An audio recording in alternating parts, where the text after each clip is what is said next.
At this time, I'd like to call the April 2026 Planning Commission meeting to order. May we have roll call, please? Dana Camp, Here. Nanette Reese, Here.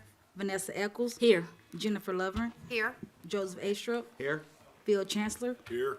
Jennifer Stevens, Oscar Mosley, Here. Walker Davis. Here. Thank you.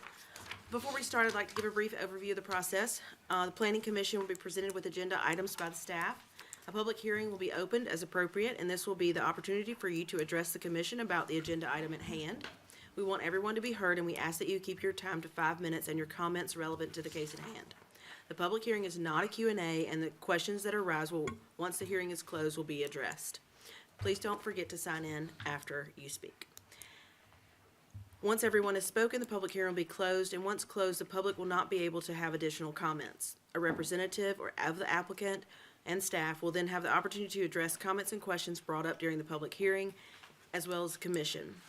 We will then vote based on state and local laws and the city's comprehensive plan 2030. Our role and responsibility related to the approval of subdivision plats by Alabama statute, this commission, such as ours, is the final approval of subdivision plats. The commission acts as an administrative body and is bound by the limitations of state laws, city zoning ordinance, and subdivision regulations. While public hearings are required on most plats, this commission's authority is limited to the confirming that the plat meet or exceed the specific requirements codified in laws and regulations. We are also an advisory board to the city council, except in the case of subdivision plats. All other decisions will be made by city council after consideration of the planning commission's position. Thank you. At this time, I'd like to open citizens' communication, which is if you'd like to come forward and speak on an issue that may not be on tonight's agenda. Please come forward at this time. Seeing no one. Oh, I'm sorry.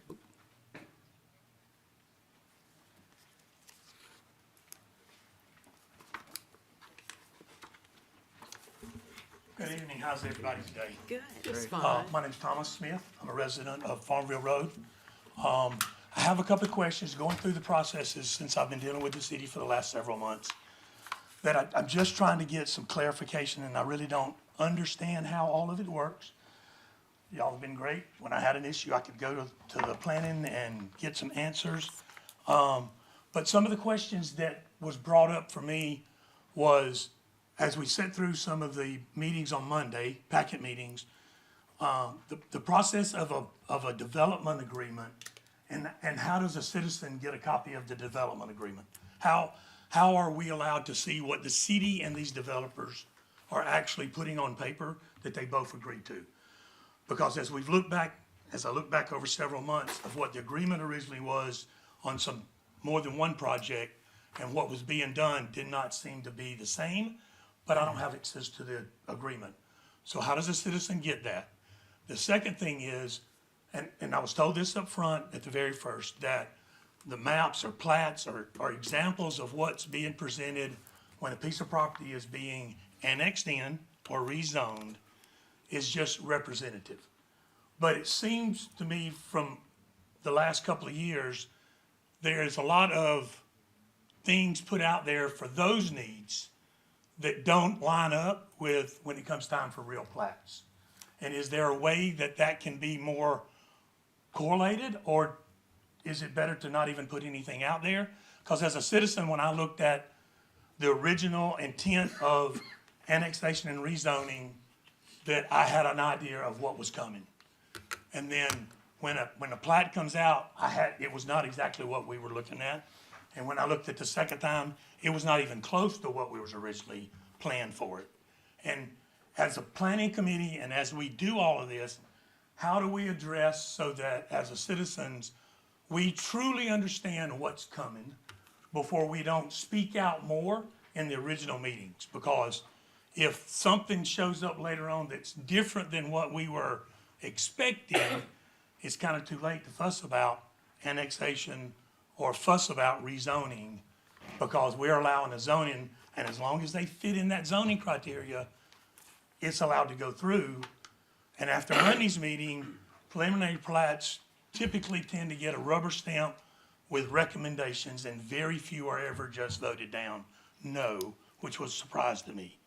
So those were just some of the points that it's kind of got me questioning how all of this works so that we look out after the citizens, the people in the neighborhood, the roads and infrastructure, and still manage to work that in coordination with private landowners. And I just think that there's still some processes there that I was used to dealing with in PUDs and with large units, and things change, and we know those move over years.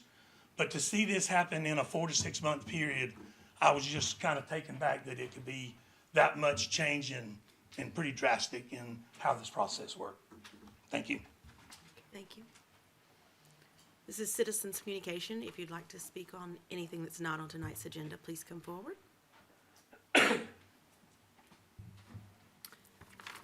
Seeing no one, I'll close citizens communication. Looks like we are greeted this evening by a class, which is always eventful. So I'm excited to have all of you here. At this time, we'll move to old business. Who is him? Thank you.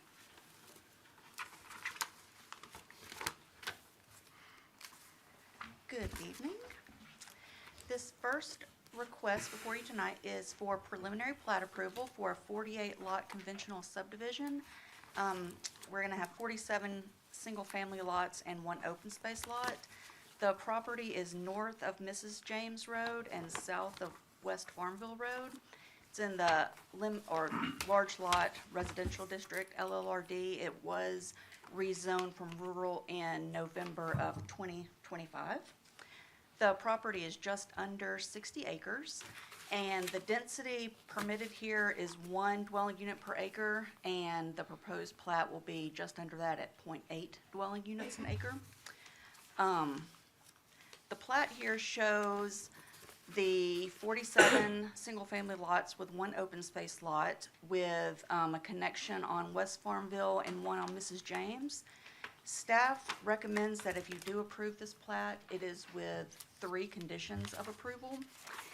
The first being the primary road through the subdivision should be connected and designed as a residential collector with a required right-of-way width of 60 feet.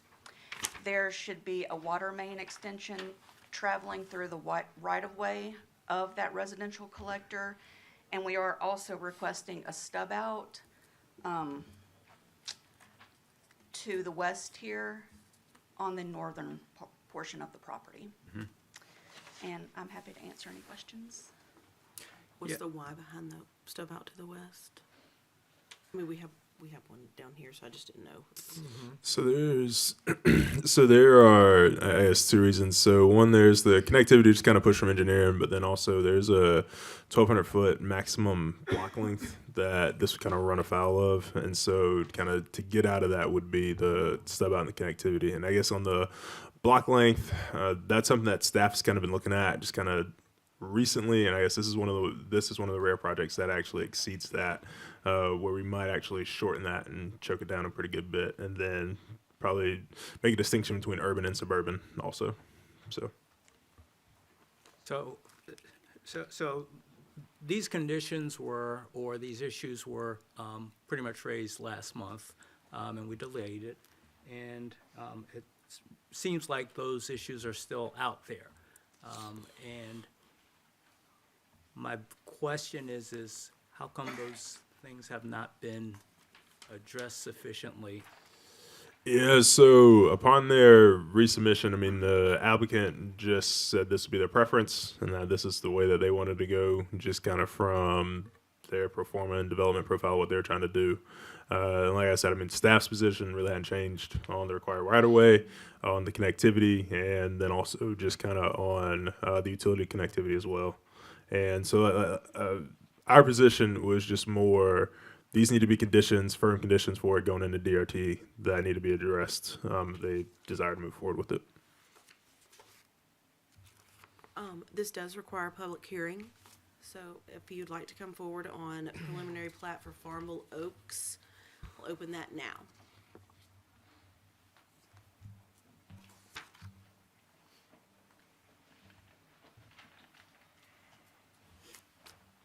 Will you please state your full address this time? Thomas Smith, 3799 Lee Road 72. which is also known as Farmville Road. There's several questions that I have about this project now. We kind of start off with, so is the connector road going away, or is the city still gonna require it? And then, of course, the stub out is still on the plat from a request from the city. That was one of my other questions. If the stub out is put in both locations, and because I got into this in Shadow Woods, will it be taken care of and paved and prepared all the way to the property line? Because that's what the codes used to say, and that wasn't done there. And utilities stubbed out to that point also. I'm looking over the plat, and I haven't found a detention pond on this for anywhere with this much road and hard surface. And if they're planning on using the original pond that's there, will the modifications to it be made before any clearing and grubbing? Because the dam was eroded away when Shadow Woods Dam busted 10 years ago. So there is a part of it that's eroded away. Let's see.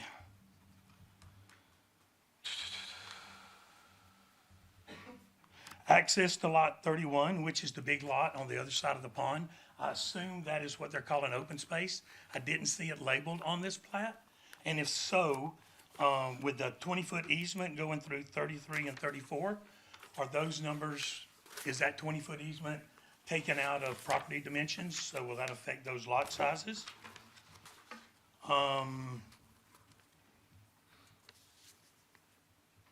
And then with that being access to the other side, that open space lot, since the increased water flow coming down that stream bed also tops that dam because it's so much more water since Shadow Woods was put in, is there gonna be a structure placed so that that can be used in high rainfall events?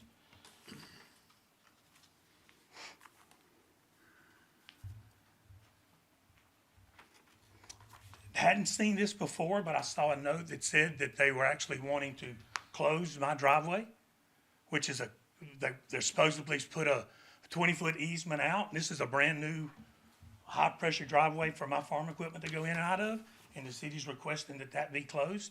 None of that's addressing the next lot beside me, which is my sister's lot. So we have two driveways side by side. Mine's paved, hers is not. So we still won't have access to that. And I'm assuming that's because of a decel lane to turn into that neighborhood. With that road going in, there's a 100-year-old culvert underneath Farmville Road at that exact location. And has that been addressed? And what's the water flow to go up underneath that pipe? And is it up to standards to handle the water flow? And what's that effect gonna be into the neighborhood on the north side of Farmville Road?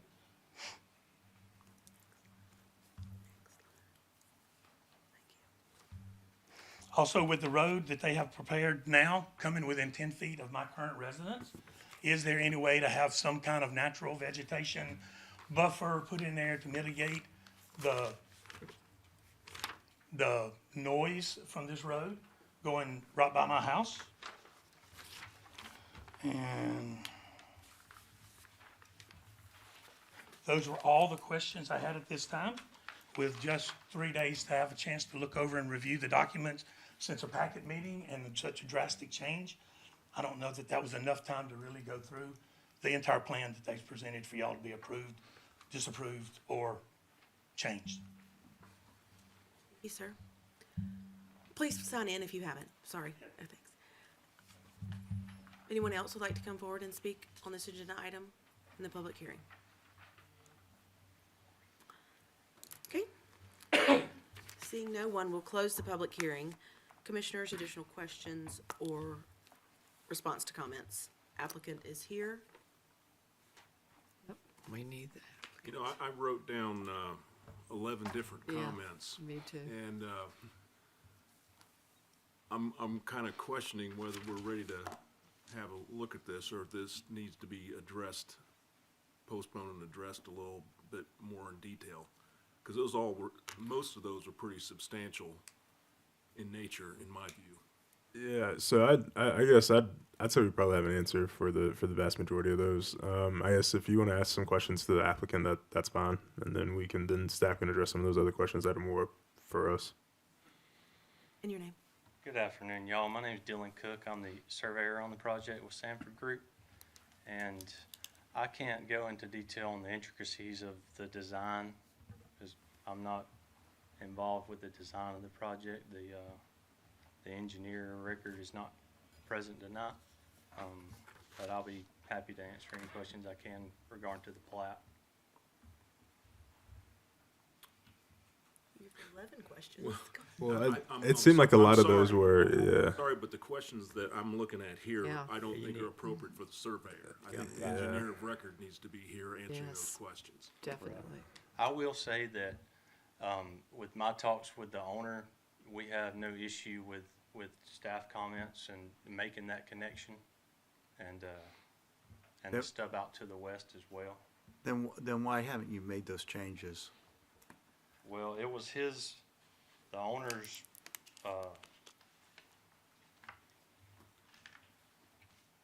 preference that, we didn't make that crossing of the creek, just from a constructability standpoint and also, just It may be the Maintaining the preference, natural- but I think somebody's been giving you feedback, and that's the reason why the feedback is given. And then it gives us a more realistic view of what this development's gonna look like for us to bring it forward. I And did that's want- part of it. sorry. We don't know what it's really gonna look like once you make those kinds Well, of changes. it looks like with all of these, well, with the conditions that staff recommended and with what Mr. Smith, his questions that we're gonna need to see more. It looks like the final plat will not even look like this. No, and, well, the three conditions, those look reasonable at Right. some level. Do they take care of all of Mr. Smith's concerns? Yeah, so I guess if you guys don't have any more questions, just kind of for the applicant, then I can. Yeah, No. We don't, Yeah. Thank we you. don't. Yeah. Need the engineer. All right. So I guess just kind of going one by one. I guess just kind of if you want to start with what your questions were, Phil, and then we can go from there. Well, I just took some notes. You might have to, Yeah. go in a little deeper on what the notes were about, but we were talking about a connector road And stub out. and a stub And the out. stub out. Yeah. So Are they gonna do that stub out, and are utilities gonna be? yeah. So I can speak to that. So all right. So on the connector road, and then kind of the utilities and just the connections. So kind of like you mentioned, that has been part of the policy, and that has been kind of what we've done. Just kind of whenever there is vacant land immediately adjacent to preliminary to land that is being subdivided, that is something that we do require, that there are stub outs and that it does go all the way. In situations where there has been right of way dedicated or where there has been those connections and there hasn't been, those are definitely kind of their own outliers and unique situations to those developments. In this situation, that is part of that comment where it is requiring that stub out. And like I said, it's for future development. So that's pretty standard. So for the connection standpoint, like I said, that's twofold. That's the making it up to the right of way required up to the road standard, and then that is also for the provision of the utility connection as well for the water main that's going through it. I guess some of the other stuff just kind of with the stormwater. The stub out, back to that real quick. Mr. Smith had mentioned, how is that gonna be done? Is it gonna be like finished and paved and that sort of thing? Or, I don't know what we normally do. Yeah, paper. Yeah. So what he's asking for is that there'd be actual infrastructure, not a paper stub out where it was just unfinished, just kind of right away in between. I guess engineering would be able to speak to that. I guess just kind of, but like I said, What's our that's standard been the approach? standard. What do we normally do? So they would have to build, if it's a platted right-of-way, you build it to the end of that platted right-of-way. Okay. For that stub out. All right. We couldn't accept unimproved right-of-way. Okay. That sounds good. There was also a comment made about his driveway, Closing it and up. that was closing the something, driveway. and closing the driveway, is that? Yeah, what's up with So that? okay, yeah. So that was engineering comment that we decided to leave as a comment and not a condition. And so one of the reasons for that was just kind of on a road of the classification that is West Farmville Road, just kind of arterial. The driveway spacing and the site distance associated with that that would be the preference. If this was raw development, like just all of this was coming in at the same time, there would be one. There'd be one driveway, then they would have to take access off of the less intense road and not Farmville. The intent was not to do away with his driveway because of his private home next to it. Possibly, I guess I want to speak to the intent of it. Well, it would be based on the driveway separation, because you would have a brand-new collector right next to proposed driveways. We would, if you're subdividing in this manner, we would want that property to connect into this new street, instead of having a driveway presently there connected to another. However, you can't force somebody to close the driveway, per se, but we want the opportunity to be provided for that person to connect into that location. Okay. And who would pay for that? Would that be the developer who would pay for the redirection of a driveway like that? So the redirection of the driveway would be, I have to get used to speaking on mic. I'm used to just talking to people. So that driveway there at that present location, if they were to move it and do it, it would be at their own cost, basically. So that would be a private agreement between the developer and that owner if they wanted to move it as such. If the owner wanted to move it. Right. And so, but if somebody has a permitted access that's privately separate from a developer, we can't go in and say, no, you lose your driveway. They have to make that condition upon themselves. Okay. Yep. And We would highly, highly support that decision. so then the question of, is it truly, because I can't really tell because there's not a lot of information on here, the road next to his lot is truly not very far away? Is that average buffer distance? Yeah, so with, I mean, this is a road, not necessarily, and I guess the uses are the same, and so I think that's the other thing. Like I know kind of that it's a road, and don't really want that to be a road. Land use intensity is what buffer yards are derived from, and so since the land use intensity would be the same, just kind of from single family development houses next to a single family development house, there wouldn't really be a requirement. That'd be something that we can kind of talk about. But I guess my point to then that would be is this is West Farmville Road. There are houses that take access like this house off of West Farmville Road. That is just kind of the process of living on these big arterials, and then if there's another connection to it. And so I guess the short answer to your question, the land use intensity being the same, there would not be a buffer yard required. That is something that could be asked for and that we could get.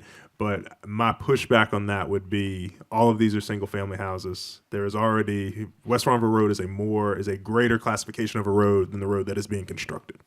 Right, okay. And also would carry higher volumes. Right, okay, so on that note, is there, because I don't know, decel lane on this end, even with connectivity, is there ACL or decel lanes? Yeah. So per our design manual, they would require it on both, irregardless if they're a cul-de-sac or a connected through. So Okay. either way, the developer's on the hook for each one of those per our design guidelines. So no matter what, his driveway's changing?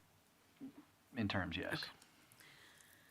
Got it, but not necessarily going away. Well, it's our right of way, Yeah, so. I said subject to ch- driveway, not. Yeah, subject to change at all times if you're presently on a right of way. So how about the detention pond question? Yeah. The retention pond question. Yeah, so I guess kind of those technical details are normally ironed out kind of in the DRT, right. process, and then you guys will see that on the final plat. So I guess kind of the volume and all of that would be handled and addressed in DRT. Along That's with not the- something that would Along be. with the dam and. Yeah, correct. Yeah, that would not be left up to chance. That's not just something where we would slide about it. They'd have to have a firm answer on kind of where the placement of those detention ponds go, and then also just kind of the capacity of them if they can handle kind of the proposed runoff. So all that is checked. It's gonna be there. It's just, how is it gonna be designed, or where Yeah, it's laid in, or? That's correct. Yeah. And so the biggest thing that kind of happens with stormwater in these situations is sometimes the detention or retention pond may move, or there may be another lot that might be added to it. And then I think also on the other side, this is a conventional subdivision, so it doesn't really affect open space. But those are the things that really those calculations impact.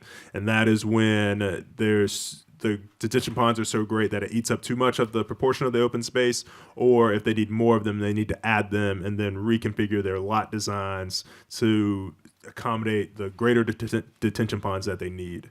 And so just kind of, like I said, these are questions, just kind of preliminary locations on it, but the DRT, where there would be approved engineering plans, would then firm up what the capacity of there would be, and then also where the locations of those ponds would be. Would you explain why, so that we all know, why DRT is not done until after we already have the preliminary plat? Yeah,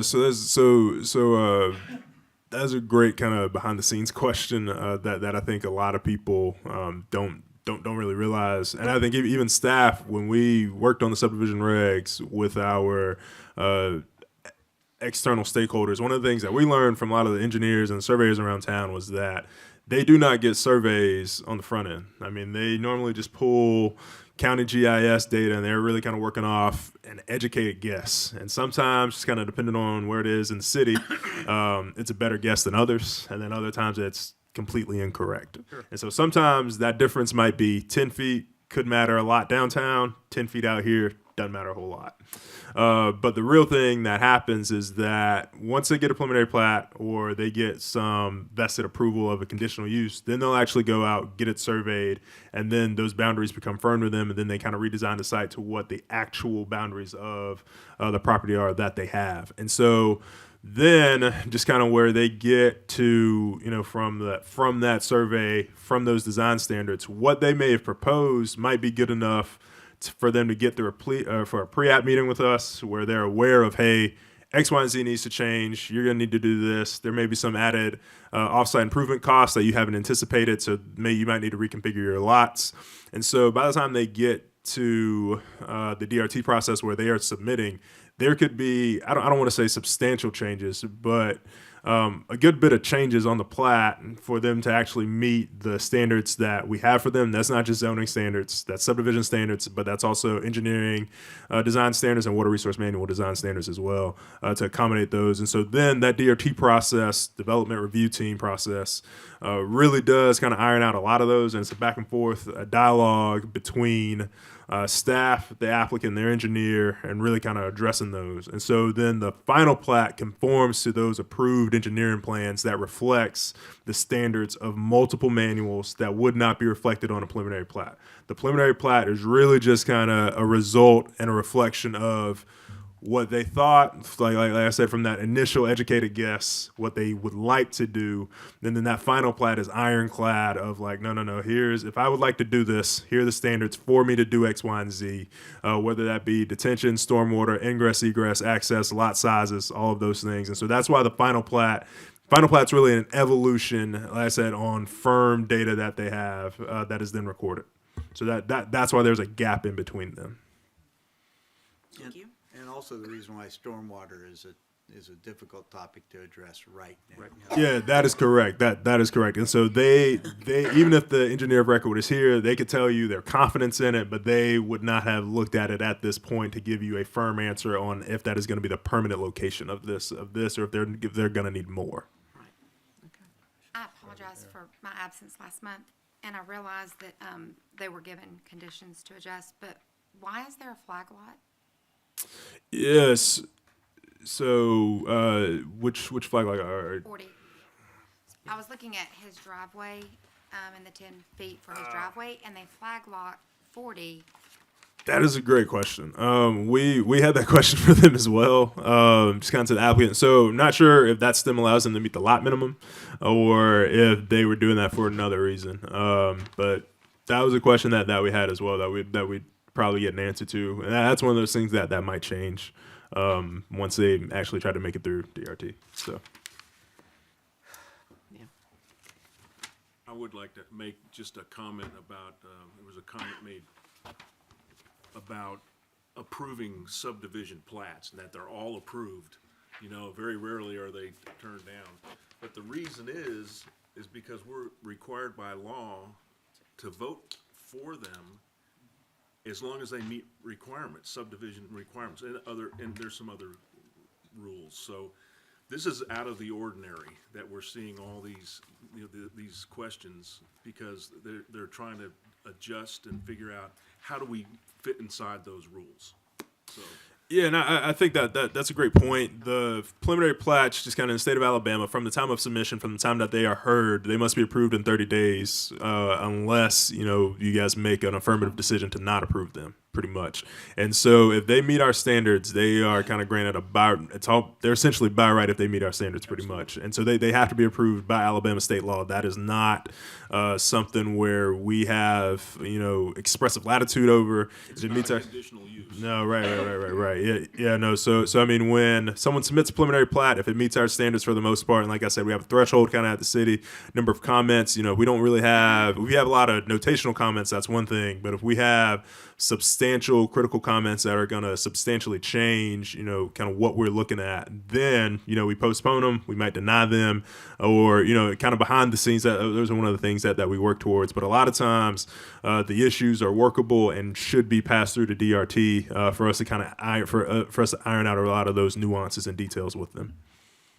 So, on that note, On that note, does this preliminary plat meet with conditions that you've put on them? Yes. And so one of the things, I mean, they did the number of comments that they had from the initial one. I mean, were like last month were a lot more than this one. It was just those three.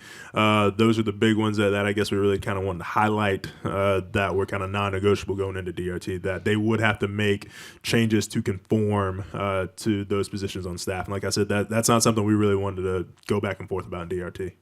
So the stub out, you said we might, as collectively as a municipality, make a change to that, so that's still a. Yeah, so when I say make a change, I think on just kind of the connectivity. It's really kind of looking at the block length. So block length is the amount, I guess, the length of just kind of continuous houses, pretty much without an interruption or a side street. So that's one of the things that we're looking at right now. It's 1,200 feet by our subdivision regs. We're just thinking about kind of looking at different ways to analyze connectivity through changing our block length, but also nodes and other things. So, It would still be longer, I mean, it would still be. yep, access. still be too long. Access, okay, Still be too long. okay. Commissioners? any So still additional lots to figure out, but not enough to hold it up from moving them forward. Yeah, towards DRT. that would be my position. Yes. All right, well then, I'll make a motion to approve case PP 2025-004 with the 3 conditions as recommended by staff. Do I need to read them all? It probably wouldn't hurt to read them into the record. Okay, so the primary road through the proposed development will be a residential collector with a required right-of-way width of 60 feet to create a continuous connection between Mrs. James Road and West Farmville Road. 2, provide an additional street stub out to the west from the northern portion of the property. Number 3, a water main extension connecting Mrs. James Road with Farmville is required for this development. Per the WRM Design and Construction Manual, the preferred location of installation is within public right-of-way. Second. I have a motion and a second. May I offer a friendly amendment that we also eliminate all flag lots on here? So do you mean so all would be, that's the one on the top that takes access from Farmville, and I guess also whatever the proposed road would be, but I guess the open space lot. And so I guess kind of our regs on flag lots are that you can have, I guess if it's less than 10% of your development, pretty much is kind of what we've capped them at. And we've gotten pretty hard about eliminating them. I imagine if all I'll say is about the open space lot, they might end up just designating that one an outlot, and so then it wouldn't be subject to that, but we probably will make them erase the stem. So I guess I'm not really pushing back on the friendly amendment. I'm fine with it.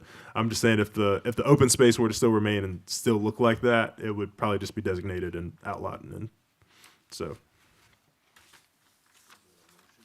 Yes, the I have motion. a friendly amendment that does not have a second.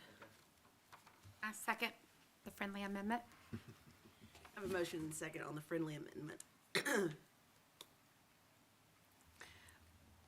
All those in favor of the friendly amendment added to approval for case PP 2025-044 with conditions, aye. Please say aye. Aye. Aye. Aye. Any opposed? Thank you. Now we need to vote on the original motion. I have a motion and a second on the original motion to approve with conditions. As- Yeah, it's, you approve the amendment, so it's the original motion as amended by the amendment. as- As amended by the amendment. All those in favor? Aye. Any opposed? Thank you.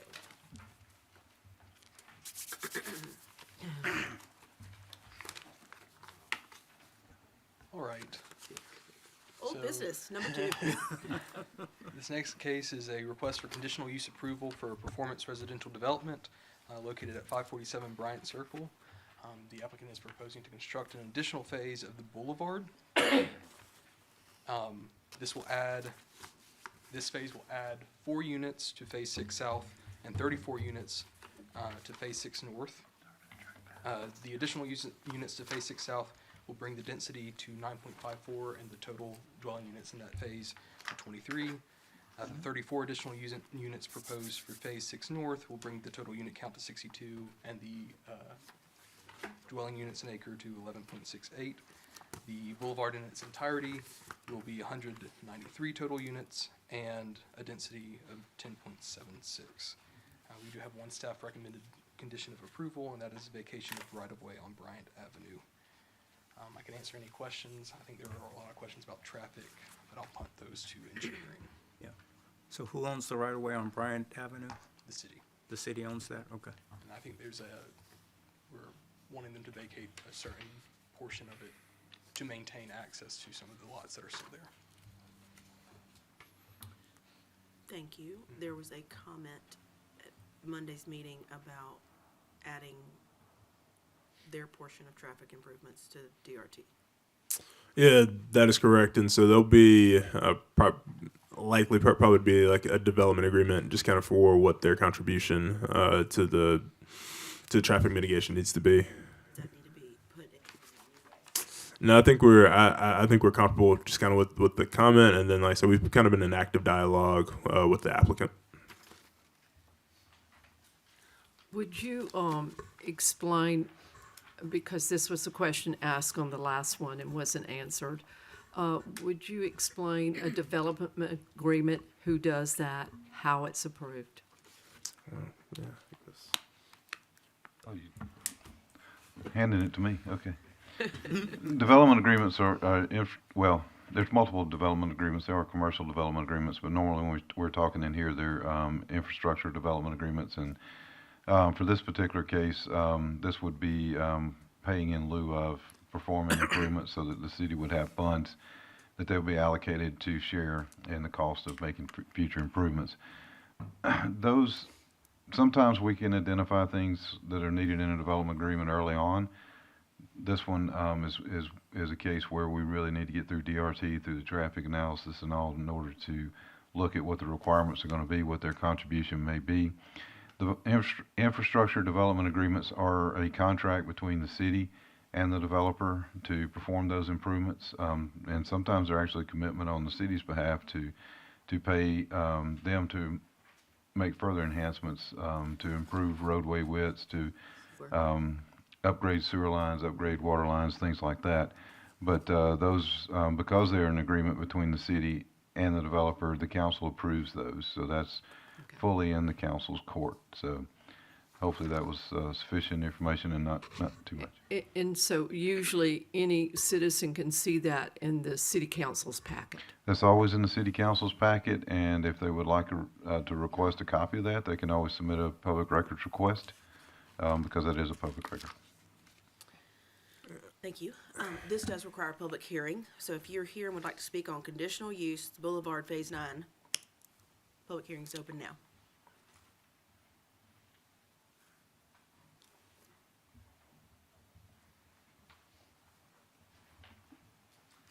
Good evening. Lee Tharp, Cadre Engineering for the applicant. Just wanted to first say, any specific questions about the traffic study and things like that, direct that to Michael. I'm just kidding. We're happy to help answer any specifics y'all have after this. Just wanted to throw that out there, and reinforce that I know Justice mentioned an open dialogue with the developer, particularly for the development agreement. They're aware of all this. We've been talking about this since last month when it got tabled, so Yeah. they've done a development agreement on previous phases for this one. They're happy to work with it again on this one, so just wanted to throw that out there. Any other questions, let me know. Thank Yeah, I have a question. you. We gotta quit running off. Yeah, before you run away. So, if I recall, there is a residence or two on the platted area. Are those empty? Is that an empty house? They're yes and no, and it depends on where you're talking about, so. Yeah, I guess I'd probably, Didn't think yeah, it was I'd probably be better to answer that. So that's why, so I guess on the current layout, yeah, and so pretty much kind of what's happening, I guess if you can go back to the site plan Yeah. for me. We may need to zoom and some stuff. Yeah, you zoom go to the site plan.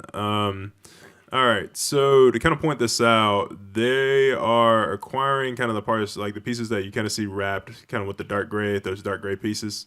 But what is happening, if you see on the left of that, where that's kind of that little enclave that's being maintained as public right of way, that is someone's house. Yeah. And so technically that person, occupied or not, that is not what they own.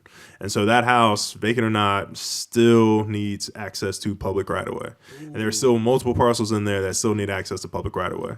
So that was on the front end of this, that was one of the things, because that has to be maintained because that person still needs city services. Right. And so that's part of it. There was a vacation, you know, a lot of other intricacies to that, and I don't really want to get into kind of the dynamics of that person and kind of like what they're doing with this development.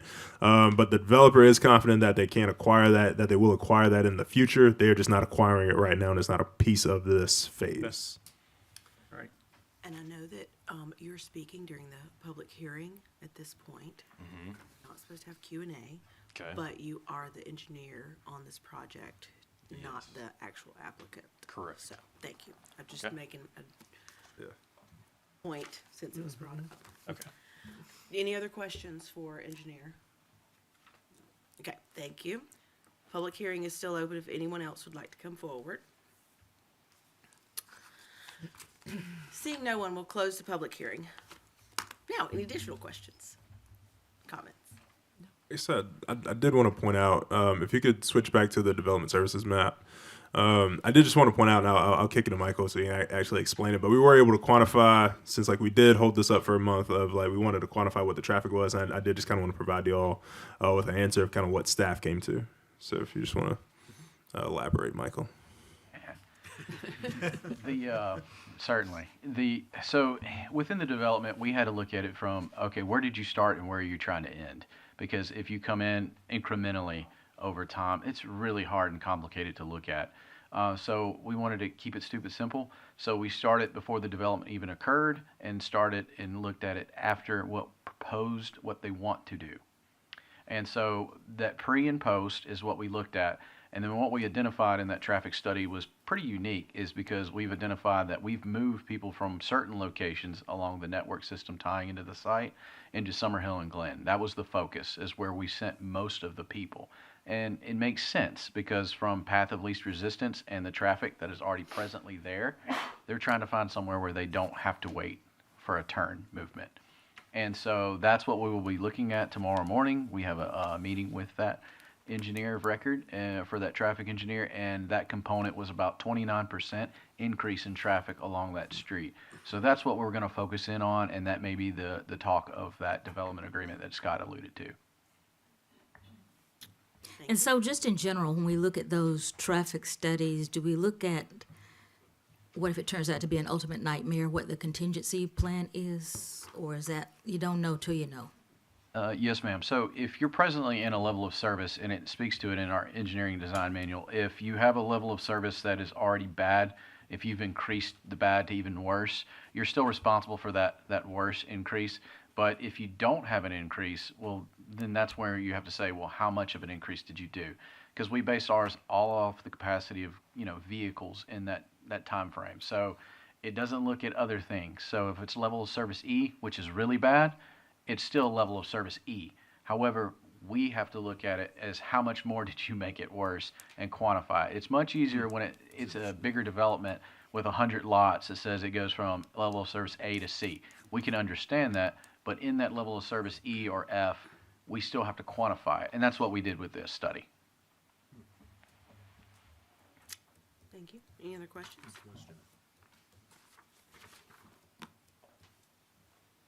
I'll move to approve CU 2026-007, the Boulevard Phase 9. With the one comment, one condition of vacating the right-of-way on Bryant Avenue. Second. I have a motion and a second for approval. All in favor? Aye. Any opposed? Thank you. Now, on to consent agenda. The consent agenda this evening, do I need to remove any item on the consent agenda for a recusal from a commissioner? Seeing none, tonight's consent agenda is approval of minutes from packet and regular meeting, final plat for Mims Trail 15A, final plat for Woodson Hills, final plat for Woodward Oaks Phase 6, final plat for Cherokee Road subdivision, and final plat for West Tech Park Annex 2 Phase 1. Move to approve the consent agenda. Second. All those in favor? Aye. Any opposed? Thank you. Yeah, new business.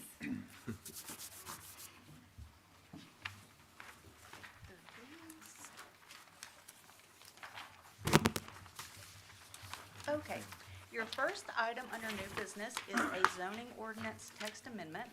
It is a request for a recommendation to City Council to amend Article 2 definitions and Article 4 general regulations of the zoning ordinance. And this is to provide zoning regulations for the establishment of consumable hemp products. The zoning ordinance amendment would do three things. It would define the individual types of retailers of consumable hemp products, those being a specialty retailer, a pharmacy, and a retail food store. And Table 4.1, this category would be added to Table 4.1. And the zoning districts that we would consider them conditional uses in, UC, CEOD, or urban neighborhoods, corridor redevelopment district, South College, ICD, they would be permitted, or conditional uses in a neighborhood shopping center only in LDD. And the amendment would also create special development standards for the retailers, mainly just that they will comply with the municipal code as well as the Code of Alabama and any regulations of the ABC Board. I'm happy to answer any questions. Thank you. This does require a public hearing. Anyone would like to come and speak on zoning ordinance text amendment, consumable hemp products, please come forward. Seeing no one, we'll close the public hearing. Commissioners? And this was because of the state of Alabama code changed. Yeah, that's correct. And so the city's already updated the Muni Code, but there is no provisions right now in the zoning ordinance. And so we've been handling all of these as all other uses in commercial entertainment. And so we just created an extra line item to specifically address this with its own special development standards.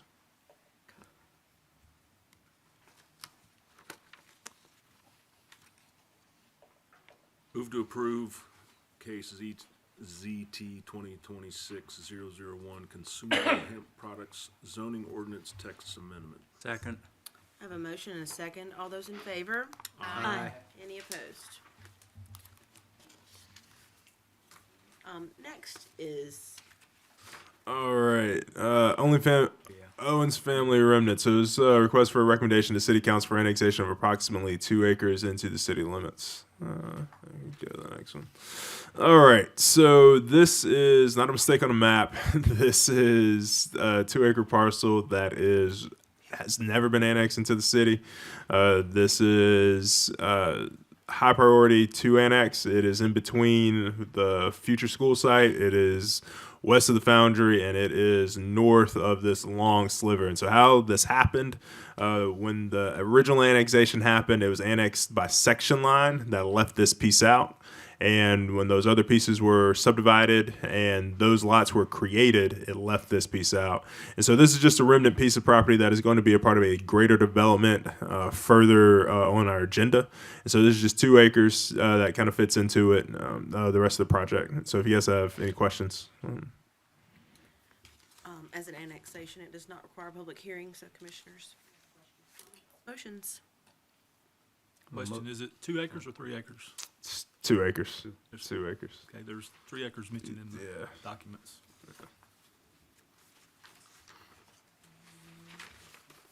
Second, third page.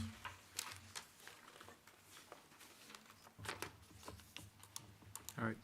Motion to approve case AX 2026-009, Owens Family Remnant. Second. I have a motion and a second. All those in favor? Aye. Any opposed? Thank you. All right. So then the rezone of this piece from rural to CDD, and if you want to go to so pretty much just kind of like I mentioned on the last one, this is part of a larger development, and so annexations are normally on consent agenda unless they have items associated with it. The item associated with this one is this rezoning, a subsequent rezoning, and then the conditional use request as well.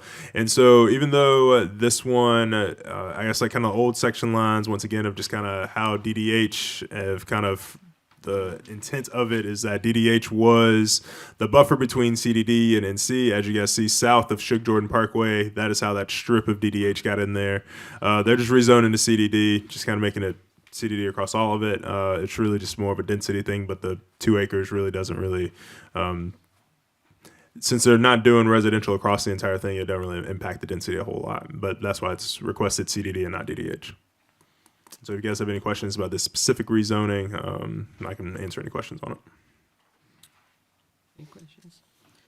But because we know further down they're requesting a PDD, right? Yes, and so I guess kind of my only comment really would be, if you don't want to approve the PDD, I would not approve this. Right. All right, can I go? This does require a public hearing. The rezoning for Shug Jordan Commercial does require a public hearing. I'd like to open that at this time.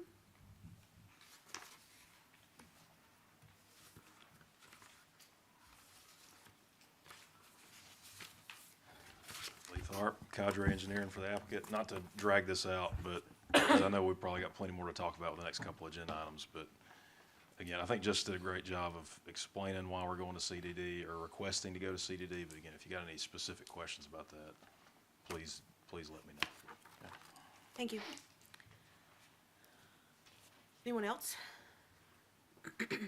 Seeing no one, I'll close the public hearing. Commissioners? Move to approve case RZ 2026-001, Shug Jordan Commercial CDD. Second. I have a motion and a second. All those in favor? Aye. Any opposed? Thank you. All right, this is the fun stuff. This is the fun stuff. Okay, so this is just the larger item associated with this piece, and so I think these next two are have a lot more of the nuances to it. So this is the rezoning request to apply the PDD overlay to 58.92 acres at Shug and North Donahue Drive. So as you guys see, the bulk of the property is CDD, and then there's that strip of DDH, and then there's that island that you guys rezoned to. You guys recommended the approval for the rezoning to CDD here. So if we can go to the site plan here. All right, so there's a lot going on. There's really just kind of 3 components to this. We can kind of break it down. So there is the large shopping center, grocery store, the commercial square footage footprint to the west of the property. Then there is the Central Park area in the middle of the property. And then there's age-restricted housing to the far east of the property. So just kind of like the staff report mentions, just kind of from a square footage standpoint, 100,000 square feet to 499,999 square feet is the community shopping center designation in our zoning district. And so in CDD, this is a use that is permitted by right.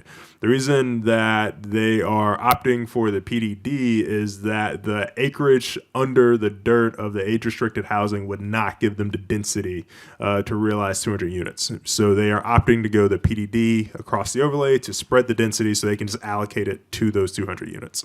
The density for that, really kind of negligible. The density in CDD that is allowed is 9.5. I think this is it's not 9.5. I want to say it's like 3.4. It's very low. But the main point of the PDD allows us to kind of have control over the uses across the board. And so they requested a litany of uses, and we'll get to that on the conditional use side. But the PDD locks in the master plan and also allows them to allocate the density across the entire thing. So they are taking the density of all of the acreage, which would be roughly about 400 units, using only roughly about half of that, and allocating this to the age-restricted housing on the far east side. And so then from the commercial standpoint, there is the Kroger, that's about 99,000 square feet. There are the two buildings that they're showing in the parking lot that they intend to build immediately. And then there are the pads just associated in the park. Those are just pads, not really any buildings associated with those. And then there are the roughly 12 outlots associated with it as well, that some of them look like they do not have frontage. But since these are commercial lots, there will be private streets incorporated with them, and they will subdivide off of private streets. So those are, like I said, the big three components. There's also the major street. And so one of this development's actually the beneficiary of a lot of the other developments around it. They're not really on the hook for the major street kind of going through it. A lot of it, they're just kind of developing everything south of that. And so like I said, that's going to be the commercial, the gas station, and then, the park area. And then there's also going to be age-restricted housing to the far east. If you guys had any questions about that, then I can kind of get to the conditions there. So. I guess it's time to ask. I've got one question about Yarborough Farms Boulevard. Is the developer paving this all the way to the property line, in other words, to the creek? So like I said, this developer, they're responsible kind of for outside of this. And so they are so this is kind of part of the school's development, and then like I said, the foundry. So like I said, they're really the beneficiaries of the development going on around them. They've taken access off of this, but not really. Let me ask a little bit different way. Yeah. So is that going to be completed before, I'm kind of an access thing for construction, is that going to be a way to get in up there? Yeah, I'm pretty sure it will be. Yeah,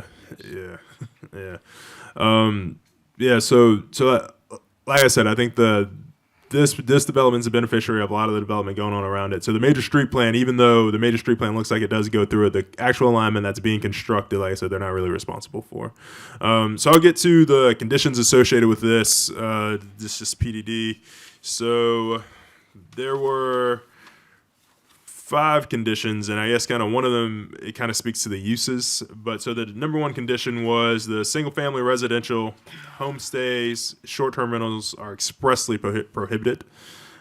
Really want this to be a hard corner for commercial. Like I said, in the staff report, it talks about the future land use of this being gateway commercial and master plan mixed use, medium intensity. And so the point of that really was this high intensity, commercially focused, hard corner, taking advantage of this node to provide amenities and resources for the surrounding residential neighborhoods. And so as we all know, I think the most explosive growth that we've had in Auburn has been kind of this northwest corridor going up along Donahue, College, and then kind of out on Richland Road. And so this would be a hard corner for a lot of those residents to then come here, go grocery shopping, et cetera, just kind of for the different uses that eventually get developed here. So then condition 2, sidewalk connectivity to allow pedestrians a separated path to the front door of Kroger from North Donahue Drive. And so as you guys see, there's several intersections just kind of along North Donahue Drive. One of the things that we realized on the staff side, for those who kind of travel in this area, North Donahue currently, for people getting to the Walmart, there's a lot of people who walk there, but there is no connectivity between the existing Walmart and then the commercial that's also along Shug on the east side of that. And there's also not a lot of sidewalk connectivity for those people crossing Shug who then go to the gas station. As someone who lives up there, I think we talk about it internally. There's a lot more people who walk and bike that than I think I'm comfortable with when I see them. But this is one of the things that we wanted to address, that people who do choose to walk can get from North Donahue Drive to Kroger safely, kind of in a exclusive pedestrian pathway. And so that's something that we talked about, let the developer know what we wanted. Third condition, internal north-south street that connects Yarborough Farms Boulevard and Shug Jordan Parkway must be a public road. So that's the road that kind of goes in between the park and the Kroger. And so, yeah, that is the road that must be public. And then there's the north-south greenway on the far eastern edge of the property needs to be dedicated to the city. So it is on our greenways and green space master plan that it ends up connecting this greenway across the street to Hickory Dickory Park. And so you guys can see it there, just kind of in the floodplain over there. That portion needs to be dedicated to the city to eventually make an eventual connection to Hickory Dickory Park.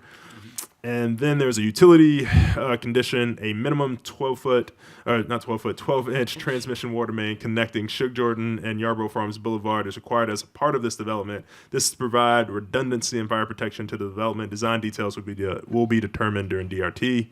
And then a 6-1 over the PDD is to condition that the multifamily is age restricted to 55 plus.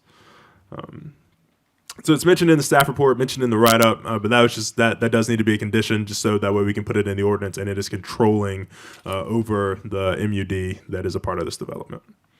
And so there are 6 conditions associated with this PDD rezoning request.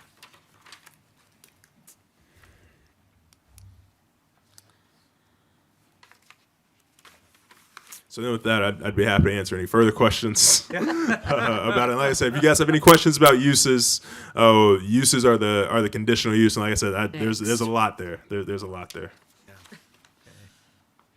So the one question that I have, do we have to do a public hearing first? Yes. Yes. Okay, I'll shut up. This requires a public hearing for rezoning request Shug Jordan Commercial PDD. If anyone would like to come forward.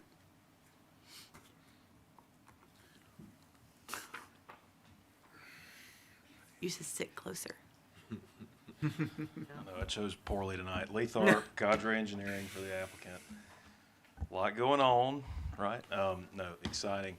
I just wanted to point out, again, I know Justice mentioned a lot of conditions, the staff comments. I mean, we've been talking about this one for a while, so we're comfortable with what's in there. No real issues that still, from our perspective, from a use standpoint, that really we feel like we need to continue to work through with them outside of what's already been done. I know there were some schedule questions. The intent, this is going to be a long build job, right? I know y'all dealt with some of that on the Foundry PUD to the east, but the intent would kind of be, just for everybody's knowledge, I mean, the Kroger is kind of the anchor, right? And that's why it's shown explicitly on the site plan. The intent there is for that to open, at high school opening or immediately thereafter. Yeah. And then the out parcels, which, by the way, they're pretty large with respect to out parcels. I mean, usually an acre is kind of maximum for what you got. We got a bunch that are acre and a half.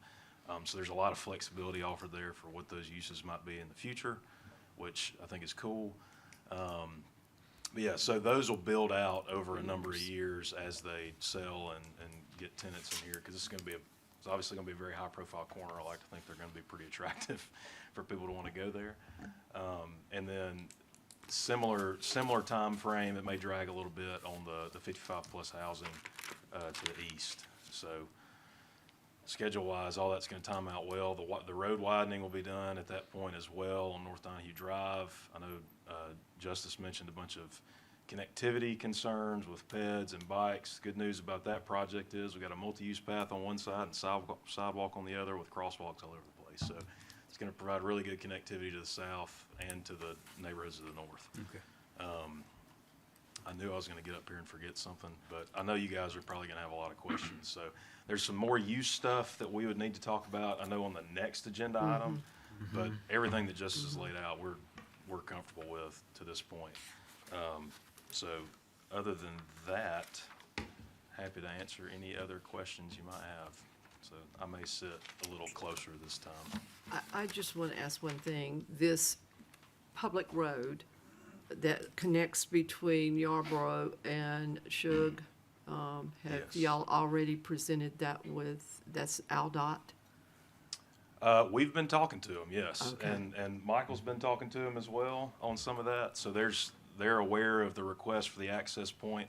We've actually got pretty good spacing from the existing Okay. intersection, so we're comfortable with getting that access point.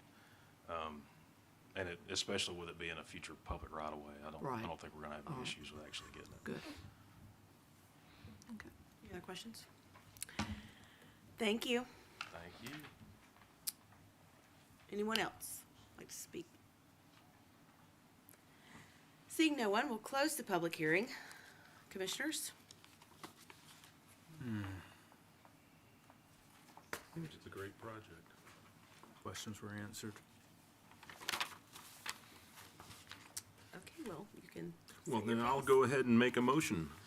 I'd like to make a motion to approve case RZ 2026-002 Shug Jordan Commercial PDD. Second? With conditions? Oh, with the 6 conditions that were stated.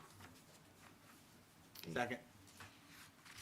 I have a motion and a second to approve case RZ 2026-002 Shug Jordan Commercial PDD with conditions. All those in favor? Aye. Any opposed? Thank you. All right, so this one was kind of long. So the Shug Jordan commercial conditional use request. So this is conditional use approval for commercial and entertainment uses, road service uses, and others. I think as you guys see in the staff report, it's like half the page of kind of like what they're requesting. So if you want to go to the site plan. All right, so likely mentioned, there are multiple large out parcels here. The intent, like I said, is that this become a commercial node for the people who live in the area. That is why they are requesting a litany of uses. Like I said, just kind of with CDD, it's just one of those things where we kind of like to pare a lot of those back, kind of look at the intensity of some things where there's still some high intensity uses. We would like those to still be conditional and those just kind of be reviewed on their own. If there are any conditions that are specific to those, then we'd like the opportunity for y'all to review them and also for council to see them as well. And so that is why there is a significant paring back. I will spare us what they have requested, but I will read kind of what the staff recommended uses are. So the staff recommended uses are the banks, banquet drive-through, barbershop, beauty shop, book, hobby, music, sporting goods store, brew pub, building material sales with no outdoor display, clothing store, coffee shop, dry cleaners, electronics repair, florist, garden supply, general merchandise store, grocery stores, hardware stores, health and personal care stores, office supplies, stationery gift stores, pet and pet supply store, professional studios, restaurants, specialty food stores, veterinary office, indoor kennel. We really want to highlight that distinction, indoor kennel. ATMs, convenience stores, small grocery, less than 3,000 square feet with no fuel. Fast food restaurant, mobile vendor food court, medical office, gasoline service station, amphitheater, daycare center, private libraries, museums, billiards, bowling alleys, gymnasium, indoor athletic facilities, skating rink, park, and a multiple unit development. And so those are the staff recommended uses, just kind of listed explicitly in the staff report. And so the reason for that, and I think kind of one of the main uses that we get a lot of pushback on will be drive-throughs. Normally at centers like this, these things may share a property line or be in immediate proximity of residences. That is not the case here with kind of what this is. The residences are across the street and they're across North Donahue Drive. I imagine they hear cars all the time. And also there's a Taco Bell over there. There's a Guthrie's over there. And there's also a lounge that is also over there as well with Marco's, and that also has a drive-through. And then also, I think that gas station is 24/7. So that, like I said, this is a high intensity intersection, just kind of like I said in the future land use plan, this location was identified for the gateway commercial. And so even though this is a mixed use development, what we wanted to see from a mixed-use development is this level of focus on commercial, this high intensity. This is perfect for it from a traffic standpoint. You got two major arterials with North Donahue Drive, Suge Jordan Parkway, and then you got the collector going through it with the Arbor Farms Boulevard. So being bounded by three major roads to carry all that traffic, and then also kind of being at this intersection along major points on the Greenway Trail, just kind of in connectivity to the Foundry to the east with as many units that it got approved. That's why the pedestrian connectivity was such a major point and emphasis for staff to just kind of make sure that people kind of walking along this pedestrian shed would be able to get to these areas pretty easily. But from a uses standpoint, like I said, I think the main thing is really just kind of when we examine the uses that people ask for, it's really kind of thinking through from a permitted uses area, what the immediate amenities are needed and also kind of what their intensity level are. And so normally we have a lot of scrutiny on the drive-throughs, but like I said, with no residences in the immediate proximity of these and also with the existing ones, we didn't feel it was something that needed to be pulled out. Some of the other ones, kind of like the no outdoor display, I think that's a primary focus on this corner. Section 429, so the cladding and material standard will apply to this, and so that will also be a part of this. And also, I guess we didn't mention on the PDD, but there will be a master landscaping plan that's kind of required, and then also the out parcels will meet those requirements as they need. And so it's not that those things are kind of being thrown away in the face of commercial. This will still have a lot of greenery, just kind of like it looks like on the master plan. And it's just from the uses standpoint, like I said, the intent is for this to be a major commercial node and to be an amenity and resource to the people who live in immediate proximity of this. I have one question. You kept MUDs, but my question was, does it need to add age restricted? No, and so since that's a condition over the top one, like I said, this is a binding document. They can't come back and ask for like, well, we'd actually like to add, another 200 units. No, yeah. And so once they build out, they have 200 age restricted units is what they have, and then that's the condition that's over the PDD. So Yep. that kind of brings up another question then for me, when it comes to the uses. Now, I commend you for culling down the list of uses. I think that was a great job. Yeah. However, so, does this, approving this, does it go along with, how does it go along with the PDD? And the reason I'm asking that is like, let's say in 5 years, the applicant comes back and says, no, I want a hotel on that corner. Yeah. So, I mean, is that just become a conditional use that we address? That is correct. Time? Yeah, that is correct. Yep. Yeah. This doesn't put it in the, okay, this is not ironclad, like a PDD. Okay, yeah. So good question. So the staff recommended uses, these are the uses that will be permitted by right. And so this is the current time to examine them. If you have any issues with any of these uses, I would say I would recommend. Anything else that would come back would be another conditional use. Correct, because everything under PDD is conditional. And so, like I said, some of those higher intensity uses that we think need to be examined as standalone uses, then they will be, and they'll have to file a conditional use to move forward with it. And so I guess it would be, for some of them, it'd be a no at a staff level, like the number of units on a MUD. On others, that'd just be like, no, you need to file a conditional use, and you're gonna need to go to Planning Commission and Council to kind of get that approved. All right, thank you. And so with this one, there was a little bit of redundancy on the conditions associated with this one. So just once again, just kind of the single-family residential homestays and short-term rentals are expressly prohibited. Sidewalk connectivity to allow pedestrians a separated path to the front door of Kroger from North Donahue Drive. Internal north-south street that connects the Arbor Farms Boulevard and Suge Jordan Parkway must be a public road. And then a north-south greenway on the far eastern edge of the property needs to be dedicated to the city. And so then the transmission line and the age restricted, those were handled on the other one. So.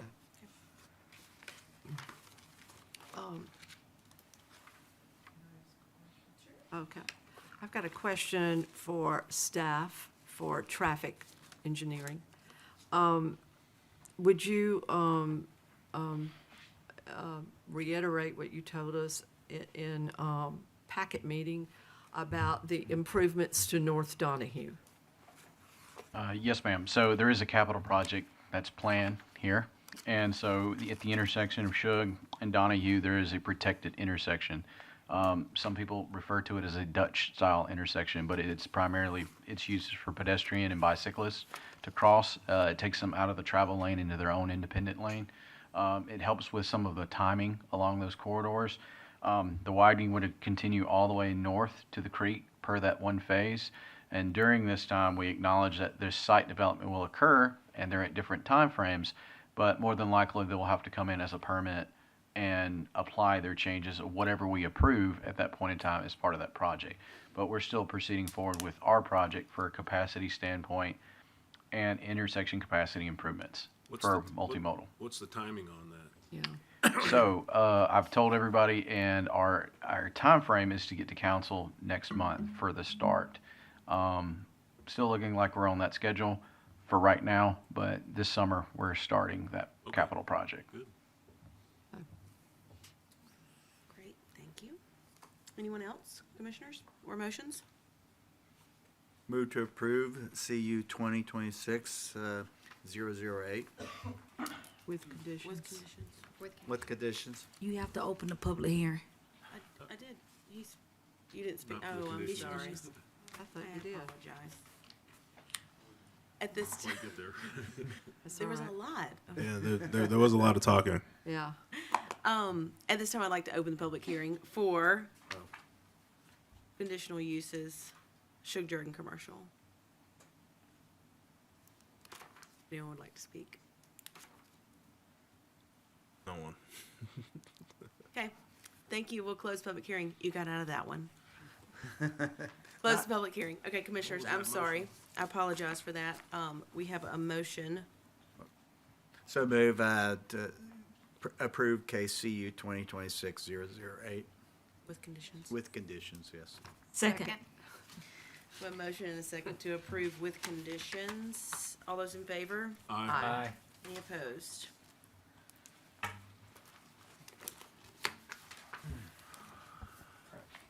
This next item is a conditional use request for commercial and entertainment use, office use, and commercial support use. This property is located at 2272 Bent Creek Road in the industrial zoning district. The property is comprised of approximately 3.39 acres and is currently undeveloped. The future land use plan designates this property as gateway commercial. This project was initially given approval in 2023. That approval then expired in 2025. The applicant is proposing to construct a mixed-use development comprised of 4 buildings totaling 29,000 square feet. The 2 buildings on the southern portion of the property will be single-story office and a warehouse. The 2 buildings to the north will be a restaurant and a 2-story office building. There will be a temporary laydown yard for the construction of the first 3 buildings. That laydown yard will be screened. I think I spoke with the applicant on the screening material. I made a comment on what type of screen to use. We've come up with using a wind screen and just an opaque wind screen, not necessarily with the slats that I mentioned in the staff report. There is one staff recommended condition of approval, and that is a platted cross-access easement at the southernmost driveway to allow for future shared access. This is in the airport height notification zone and noise impact zone. All of that will be taken care of at the DRT level. Okay, thank you. This conditional use does require a public hearing, so I'm gonna open the public hearing at this time for Bent Creek office. Hey,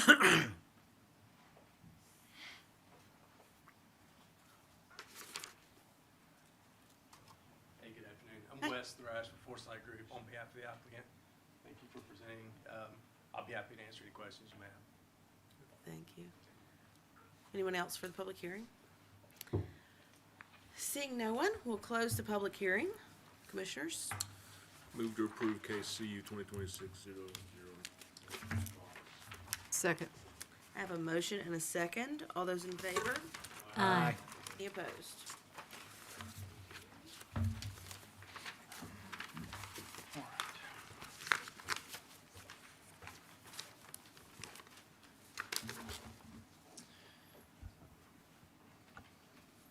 All right.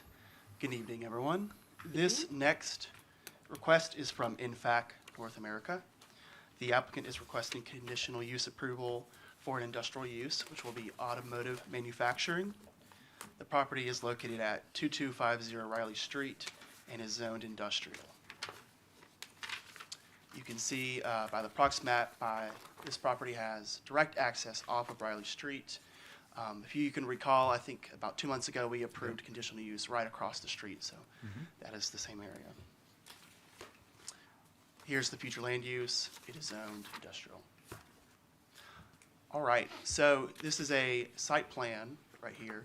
These two X's are from an older plan, so they're kind of crossing out just two different buildings. Those do not currently exist. What we're looking at right here is just this highlighted red existing building with all the parking that's also intact.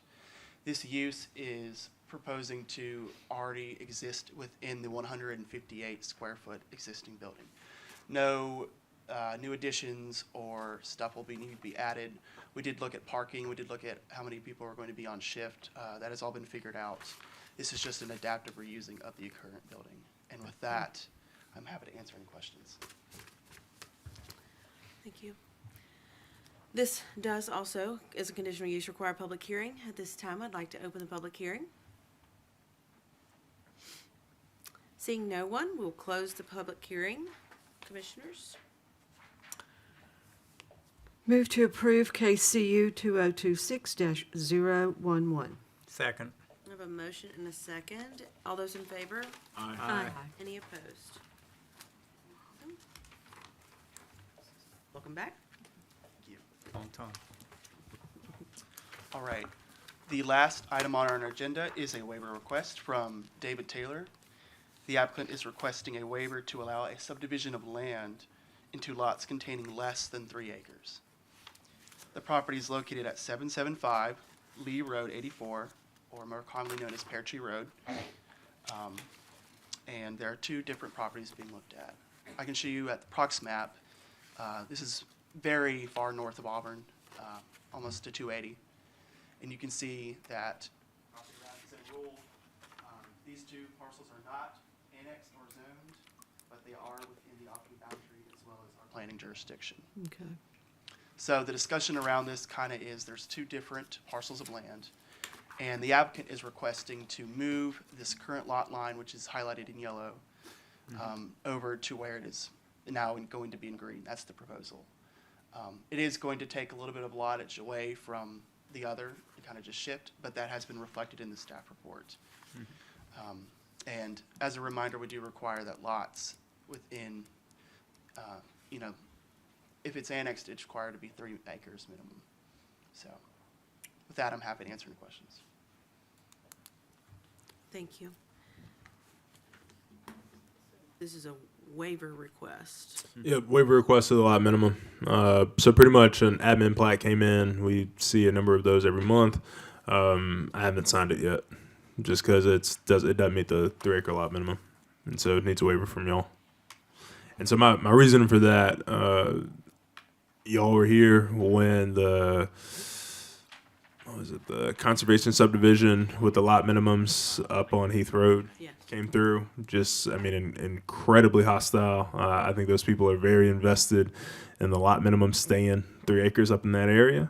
Right. And for me, like I said, I think the difference on this one, and I think why our staff is supportive generally of this, these houses are existing. They're already there. Like I said, they're not trying to annex, they're not trying to redevelop. This is someone trying to get their affairs in order, really trying to clean up lot lines, pretty much. And they have the shed that's encroaching.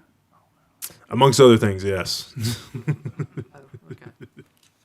Yeah, and both of these are less than 3 acres for sure, so. So this waiver does require a public hearing? Yeah, yes. Okay. This waiver request requires a public hearing for D&K Taylor subdivision, if anyone would like to come forward and speak to this. Seeing no one, we'll close the public hearing. Move to approve case number WZ 2026-003. Second. I have a motion and a second. All those in favor? Aye. Any opposed? Thank you. Now, Any communications? Yeah, I think we need to go back to the Benton Creek office, CU 2026-009. I think there is a condition on that one. You were correct, Jennifer. Yeah, I think we need to. Say it again. Yeah, so there was a condition, just kind of page 3 of the staff report on it. Platted cross-access easement shall be provided at the southernmost driveway to allow for future shared access. So we need to go back and redo it? Yep, that's it. That's it. You've got that on record, So right? the proposal needs to first be to make a motion to reconsider. If that motion passes, then you would be free to make a new motion. Motion to reconsider. Second that. What was the case item? Right. CU 2026-009. 009.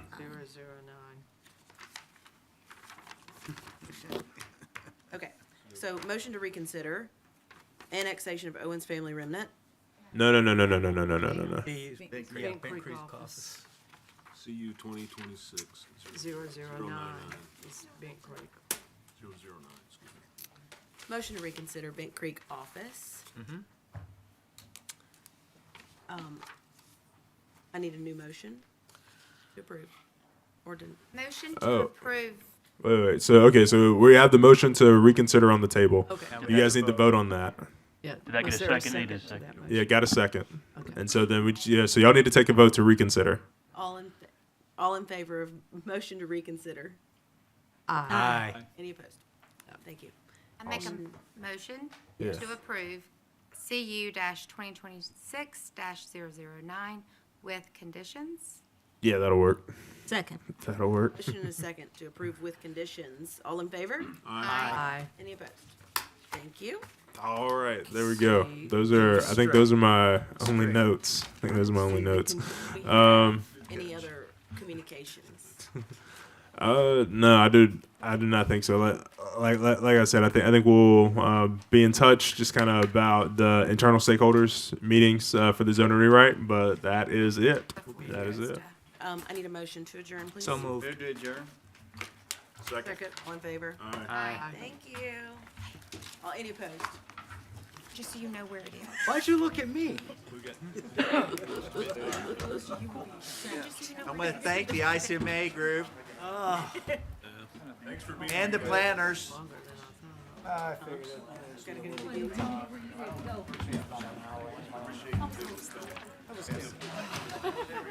Hope it was in line.